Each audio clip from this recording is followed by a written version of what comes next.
R-Type, the side-scrolling shoot-'em-up from 1987, was ported over to the App Store a couple of years ago. However, it was removed earlier this year due to licensing issues. While the legalities were being ironed out, the developers thought it might be a good idea to make a few adjustments.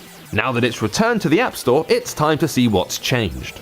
If you're new to the blaster, here are the basics. You take control of a spaceship, which you must guide through a series of side-scrolling levels, blasting anything that moves. Survive long enough and you'll encounter a giant boss, whom you must defeat to move to the next level.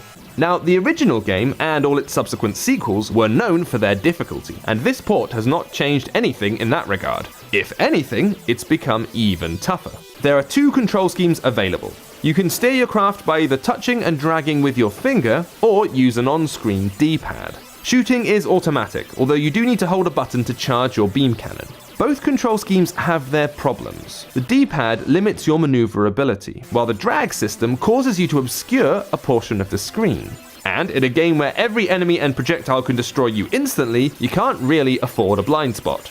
Easy mode is supposed to make things a bit easier by providing unlimited lives. But the game's brutal checkpoint system still makes things difficult. This game was designed to be tough with traditional control schemes. On a touchscreen, things are tougher still. The rest of the game remains pretty much intact. Old school sound effects and music accompany the classic visuals, all of which are appealing today as they were 25 years ago.